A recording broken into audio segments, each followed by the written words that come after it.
I like how it plays with your expectations. I would almost call this like the Silk Sonic effect, because I feel like popular music has not had this kind of harmonic language. That guy knows how to write songs. Welcome back to Dead Wax. Wait a second. Is the first episode where we're calling it Dead Wax. We announced last week at the end of the last episode that we were changing the name, and here we are, Dead Wax. Why didn't anyone tell me we were changing We've been talking about this for months, Ryan. Dead Wax. We're gonna listen to 2 songs today, 2 Harry Styles songs, As It Was and Late Night Talkin'. Let's jump right in. Here we go. As it was, as it was. Well, if that's not a pop song, That is a great song. that is a great song. That's Charlie Harding. He's a songwriter and music journalist and co-host of the podcast Switched on Pop, about the making and meaning of popular music. He's also co-author of the book Switched on Pop, How Popular Music Works and Why It Matters. What do you think that the keyboard is playing that line? Any idea? I mean, it sounds kind of like an electric piano, but I think it's probably a synthesizer, like a sounds Juno sampley. kind of thing. You talking about the Yeah. It Any just sounds idea? like a synth that somebody crafted and made. I mean, it's got some pitch modulation on it, so it's kind of wobbly. It doesn't sound like an old iconic synth. You think it's? I mean, not. It sounds. Yeah. It could be any synth. Like it could be a Juno. It could be a lot very of popular, things. but it could be anything. Yeah, it's got a strong attack, and then it's got a little bit of harmonics and overtones in the top end, and it has some nice, beautiful of pitch saturation. modulation on it. That makes it just sound warbly. I will say that synth and the fact that it does sound like an old synth is very purposeful. At least my first take on the song is like everything sounds freaking old. The song is called As It Was. It starts with a child's voice. There's fucking wedding bells at the end. Like the whole thing is like an homage to the past and your inability to like leave it, and yet it's this very nostalgic feeling music. It's such a strange combination lyrically and musically. Yeah, there's so much to talk about. What are your impressions like when you heard this song for the first time? I think the main thing that came out is that this is all about layers. Yeah. Like there's a really clear foreground and this massive background that's holding the whole thing together. Yeah. So in the foreground, you have the drums are extremely present. Yes. And his voice is very present. Yes. Even though he has this sort of like crooner way of singing. Yeah. You think of someone who's like, you think of like Harry Styles, like stadium tour, big voice, but it's just like, it's very mellow. And then behind him, there's just so much happening, but it's in this space. It's all in the background. It's all blurred and reverb. So you have synthesizers, bass, the guitar lines. And I think that foreground, background. Yes. Totally. And I think it's like his voice, which connects it because there's this reverb on his voice, which is just like, so long. it's enormous. That's a great point. It's super long and milky and flowing, and it just glues the whole mix together. Can we talk about the drum sound? Because to me, it's lo-fi in a cool way. Like Very unusual for records like this. Yeah, the 80s line definitely, the synth line definitely harkens back to the era, and to like Blinding Lights did a similar thing. But I feel like the drum sound kind of puts it in today. Like they're not using a Linn drum. It sounds like drums that are being played. Yeah. And the way that they're being, it's like really tasteful. And There's like no a crunchy recording. crunchy recording. Yeah. There's no crashes at the top of sections, which is really cool. It sounds like in that post-chorus, there's a cymbal that comes in, but that sounds like a sample. It sounds like that's being played on like a sample pad or cut and paste. It doesn't sound like a drummer that's switching to the ride cymbal. What are the other things you hear in the background? I mean, to use the word layers again, I feel like the melody layers are amazing. Like there's a hook everywhere, So obviously you have that intro synthesizer hook we've talked about. But then in the second verse, the guitar kind of mimics that same thing. Yep. You have the bell melody at the end. Yes. So there's like any time when he's not singing, there's some kind of counter melody that's happening that's just constantly pulling you in. Yes. That's what I hear a lot in the background. There's something to look at all times. It's like you're in a car driving through like landscape that's like, wait a second, I want to, and then you're not bored for a second. Yeah, and this has what a lot of Beatles recordings have, which is like, call it like hooks per 10 seconds. Right. Like the hooks per 10 second ratio is very high. Yeah. This is like constantly a new shiny thing that's exciting and catchy that you want to whistle. The harmonic rhythm feels like it has momentum. Harmonic rhythm is how quickly chords are changing in a song. So maybe the harmonic rhythm is chords are changing every beat, like this. But what if I lengthen the harmonic rhythm so every 4 beats it's switching? 1, 2, 3, 4, 1, 2, 3, 4, 1, 2, 3, 4, 1, 2, 3, 4. There's a longer harmonic rhythm. You know what I mean? Like it feels like it resolves in a weird place. The chord progression is 4, 2, 4, 5, 1. 2, 5, 1. And I think maybe that's why it feels like it's resolving in a weird place is the 1 Is maybe on- comes early because it's on the 4th Yeah. bar instead of at the top of the phrase, which is cool. Also, I've noticed about a lot of songs on this record. I don't know who he's writing with, if he's writing by himself, if other people have written some of these songs, but the note choices that he chooses in relation to the harmony is oftentimes cool. Like he's singing on the minor 9, you know what I mean, of the 2 chord. Almost the whole song. Almost the the whole whole song just song. like hovers on that B. The Yeah. whole song's an A. Ooh, It's like- that gives it a lot of tension, right? Because you Yeah. expect them to ba ba ba ba ba ba. That's where it wants to go. Right. But it stays here ba Yep. ba ba ba ba Yeah. ba ba ba, and it never drops and comes home. Yeah, it goes up to Right. resolve. Da-na-na-na-na. Yeah. I don't know if it's the amount of space like you're talking about or the slow melodic rhythm in relation to the fast drums, but it feels long, not in a bad way, but then you look and it's like a 2-minute and 30-second song. That's it's funny. really short. I was going to say the opposite. The pacing is The pacing is so fast, but for some reason, I don't know why it feels like a long song to me. It makes no sense. Maybe it's a classic thing. You know, you were saying at the beginning that this song is so steeped in nostalgia. And it, in addition to kind of confusing us on time, is it long, is it short, I feel like it's in many eras. Like the synths are in the 80s. You think the drums sound contemporary. I think they sound like the 70s super dry kits. Yeah. Yeah. And so you kind of, you never know where to have your footing. Totally. Whether it's in the harmony or the melody, like everything's just never quite landing where you think it's going to Yeah, do so. this record sounds not super polished in a great way. It sounds like they did it kind of like quickly, threw this reverb on there, record this guitar. Like the sounds aren't perfectly massaged. It's got some rock and roll to it, which I Yeah. think the drums, are really that rock and roll crunchy, darker kind of kit with a lot of mid-range in that snare. One last thing, the hook. If you trace this hook, happens at the top of the song. It happens halfway through the first verse.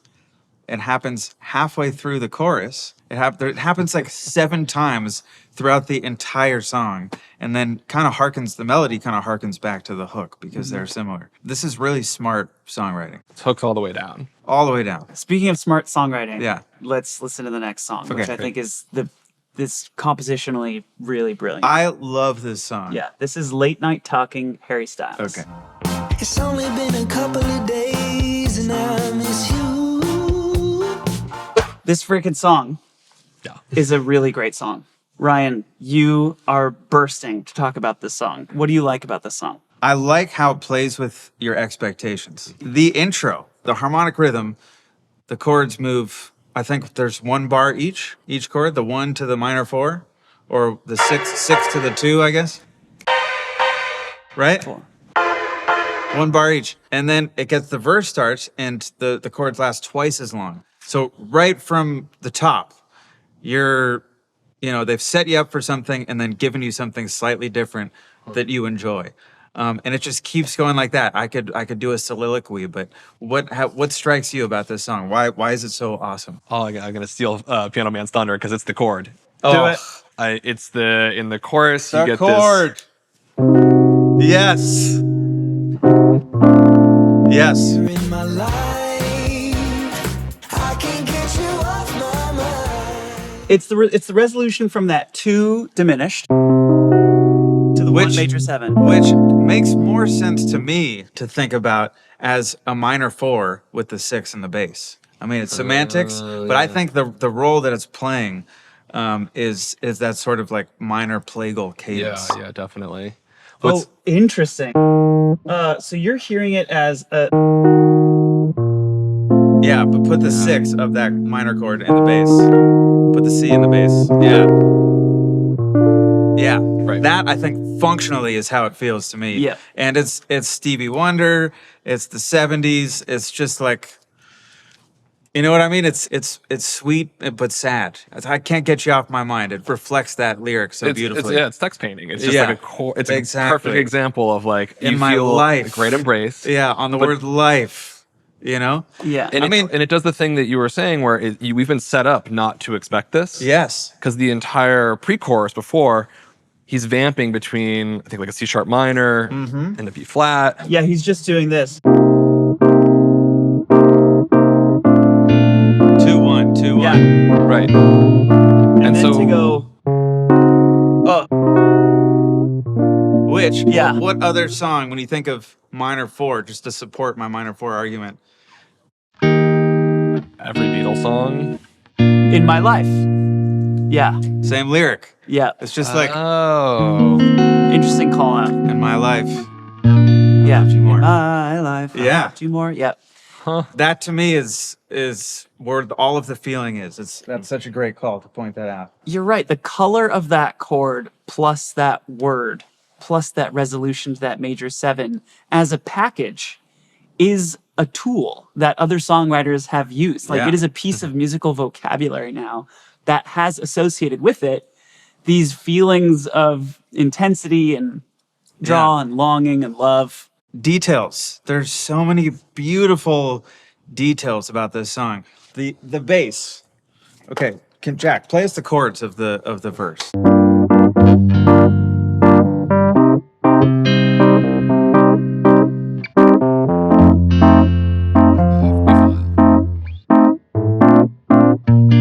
D7. Yes.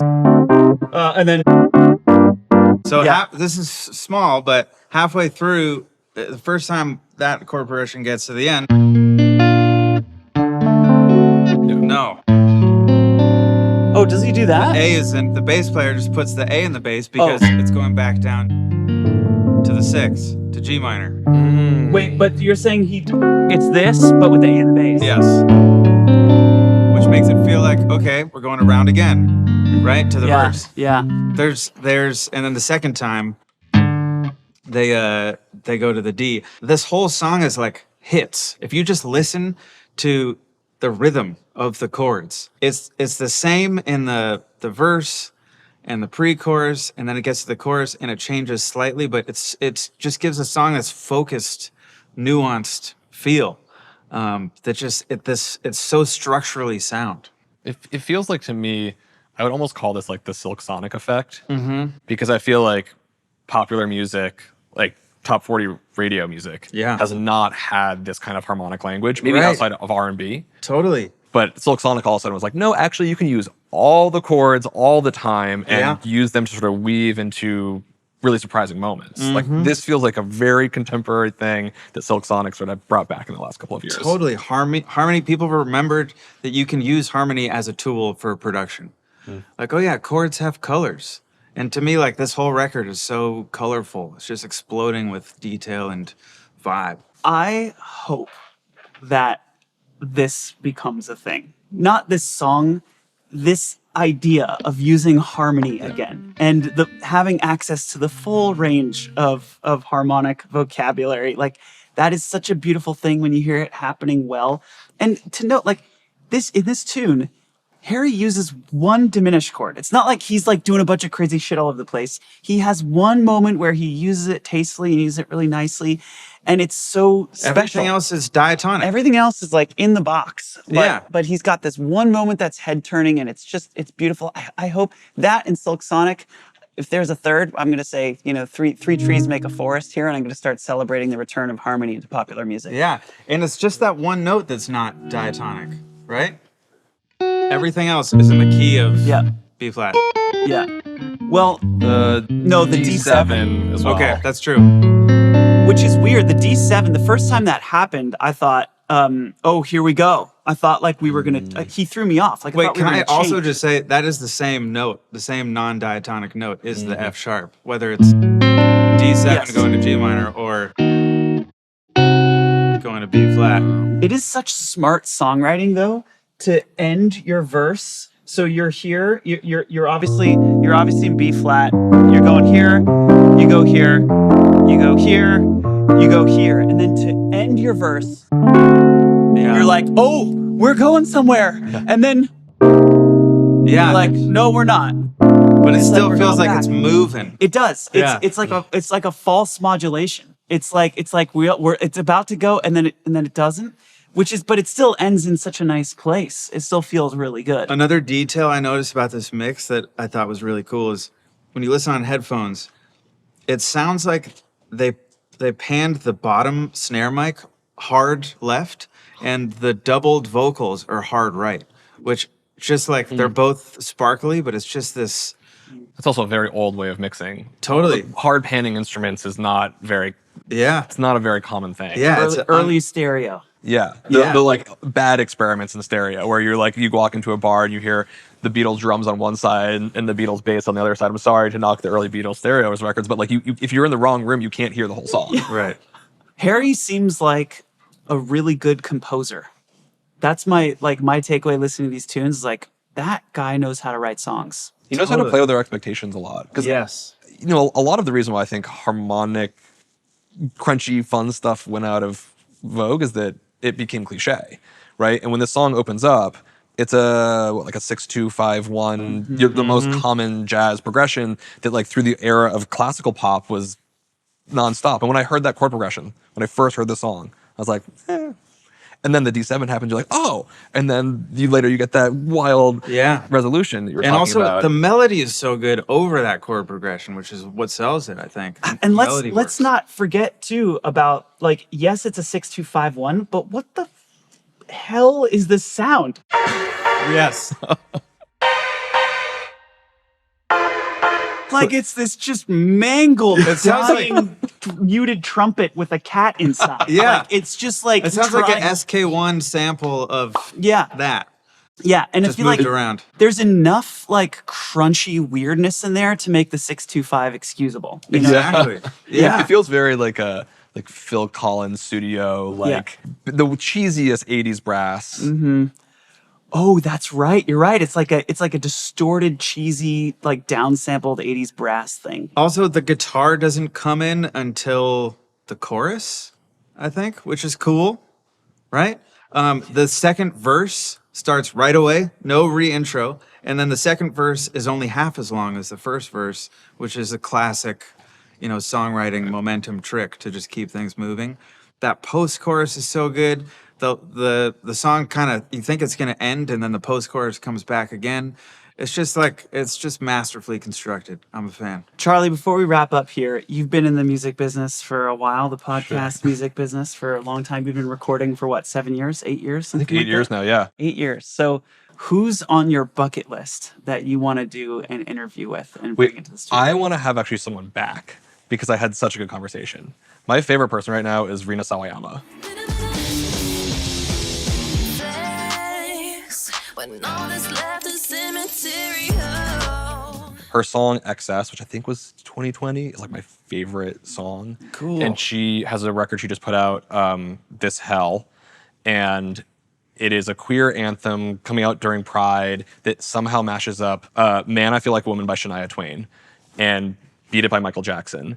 Two songs that are just like opposite universes. Like an actual mashup? No. Or just It's like the she vibe? It's the gong song from Beat It? Yes. Starts with that. Then you get a Let's Go Girls from Shania Twain. And Wow. it's like this country disco. It's I gotta check her out. She's the most fun to talk to because she's wicked smart. Like, I think she went to Cambridge. She's just like, she's thinking about her music on this level where a lot of people are like, I don't know, I just like had fun in the studio, this thing happened. And for her, there's meta commentary and all these meta references that go way deeper. It's very fulfilling to get to talk with a musician who's got that level of thought in their music. That's awesome. So cool.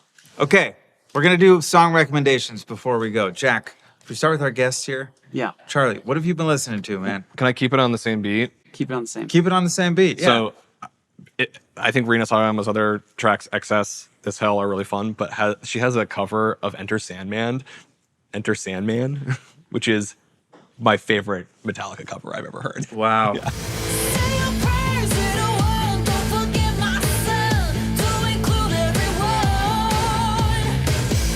I got a song that everybody knows, but it merits another listen, a close listen, Okay. because it's beautiful. I Only Have Eyes for You by the Flamingos. Are the stars out tonight? Mine, we were just talking about him the other day, is this guy Emitt Rhodes. People call him the one-man Beatles because he spent his record advance on building a studio in his garage or his parents' garage in Hawthorne, California in like the late 60s. And he wrote, played all the instruments, engineered everything himself. And there's this one song of his called Somebody Made for Me. Somewhere, someone special just for me. Somewhere, someone special must be.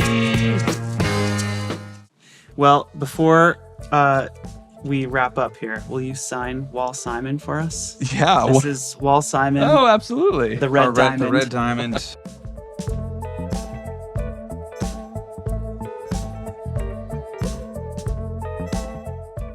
And this has been an episode of Dead Wax. Thank you so much for watching. Thank you for being here. Please let us know if you have an idea for something that we should listen to in the comments below, and we will see you next week.